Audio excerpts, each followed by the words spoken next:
Going on, Florida Bass Anglers here, and today I'll be doing a rod and reel arsenal. I've talked about doing this for a little while, and so now I'm going to do it. I have quite a bit of rods to go over, so let's jump right into it.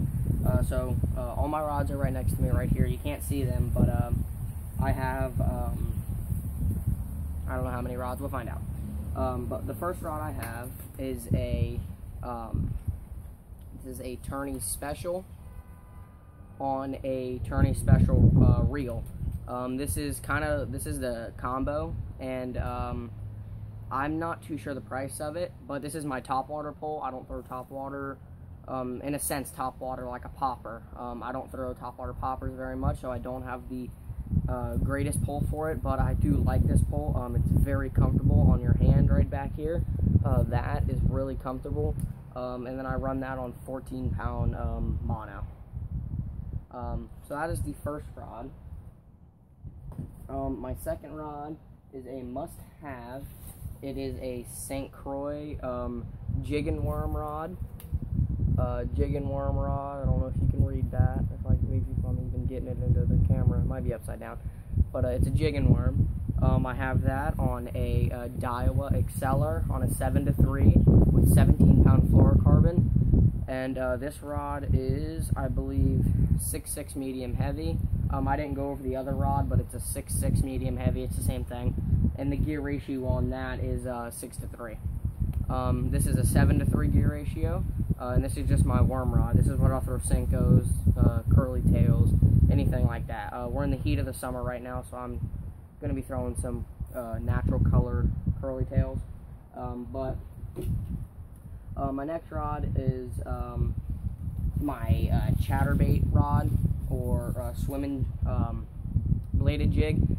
This is a Mojo Bass St. Croix on a crankbait rod on a I'm not too sure of this reel. This was my dad's reel. It says Team Daiwa Advantage on the side. I don't know if that's the real name, but it's a Daiwa. It's a really sweet reel. I mean, it holds a lot of line. It's just comfortable in your hand. And I think this is, I want to say, 17-pound mono. I know I got to put some fluorocarbon on here, but I haven't had a problem with the mono, so I just keep it on there. This is a 7-foot medium heavy, and all these crankbait rods have a moderate action to them. So that's the third rod. The next rod is my swim jig rod. So now we're getting into a little bit heavier, stout poles. My swim jig rod. This is a 7-foot heavy power, fast action, and it is the Sloppin' Frog version. The Sloppin' Frog with 50-pound braid. This is for throwing swim jigs. Real nice. So that is that. And the reason that I have such heavy braid is we're fishing here in Florida, and you have to have braid. It's really a must. But anyways, next is another Sloppin' Frog rod. So it's the same 7-foot heavy fast action, but this one is like my topwater swim baits, or my weighted swim baits. I have this on the Daiwa. I want to say, yep, it's the Arid Coastal by Daiwa with 65-pound braid. This is for throwing over grass in the morning when they're hitting topwater. So that's that.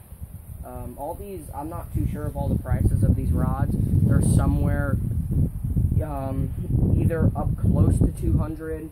All these St. Croix Daiwa combinations are either up close to 200 or maybe 180. I have two rods in here that are well over 200, and I'll get to those probably last. But anyway, my next rod is probably my most versatile rod. I use this for a lot. This is a Johnny Morris graphite carbon light 7-3, heavy action, extra fat, or heavy power, extra fast tip. I use this to throw frogs, weightless horny toads over the grass, walking baits. And you might be asking, you know, why braid with walking baits? Truthfully, I've never had a problem with it. I hear people get hung up a lot, foul up with the hooks and the line, but I don't have that problem. This is 65-pound braid as well, and the reel is a Arid Coastal, and I believe it's a 7-0-1. So that is that. That is my one. Hold on, let me see how many rods so far. I counted 1, 2, 3, 4, 5 rods so far, or have I? 1, 2, 3, 4, 5, 6 rods. Okay, so my next rod is my spinnerbait rod. It's a St. Croix spinnerbait rod. It's the spinnerbait series. It's hard to get this turned around without hitting anything. It's the spinnerbait series. This is a 7-foot medium heavy fast action on a Daiwa Exceller with 17-pound mono. This is what I throw all my spinnerbaits on. That's all I use it for, and that's about it. Sorry if the camera shaked a little bit right there. There is some wind right now. But anyway, on to probably my most used rod that I have is my crankbait rod. This rod has caught me my biggest fish, my top 2 biggest fish I've caught on this rod right here on a crankbait. It's on a Daiwa Lexa 100H in a 6-3-1 with 17-pound fluorocarbon on the St. Croix crankbait rod. So it's a 7-foot medium heavy fast or moderate action tip. That rod has caught me so many fish. It's crazy. But anyway, that is my crankbait rod. Now next is my deep diving crankbait. So it's on another crankbait rod. You know, 7-foot medium heavy, moderate action. Then it's on a tourney special reel. This reel I didn't know I had. It was actually sitting in my rod box. It was on a pole, but I had never really used it. And then when I went through and was, you know, tying rods together and tying up, I found this, and I read the gear ratio, and it said 5-3-1, which is perfect for deep diving crankbaits. And I've been throwing deep diving crankbaits on like a 6-3 or something, and that's, you know, it really it'll get on you after a while. So I spooled out with 17-pound fluorocarbon, and I've caught quite a bit of fish on this rod. I actually probably lost my best fish on a deep diving crankbait. It was probably 8+ pounds.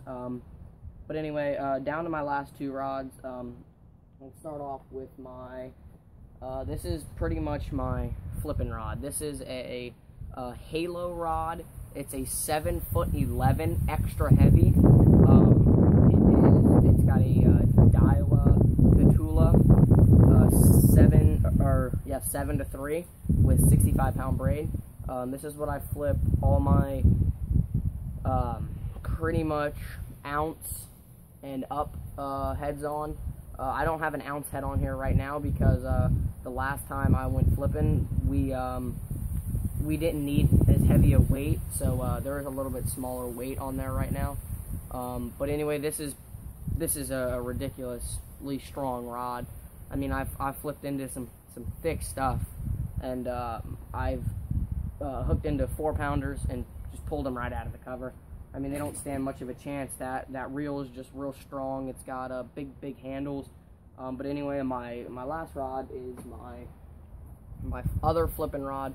This is a 7-11 extra heavy. But this is, as you notice, it's red. It's the same brand. It's the Halo, but it's in red. This is the 2015 new releases. It's the same exact rod, same exact blank and everything, except they just colored this red. There's nothing really exciting about it. And then I have that on a Daiwa Exceller, 65-pound braid, and this is a 7-3 as well. And that is, if you haven't told, that's my heavy covered jig rod. This is a midlock jig.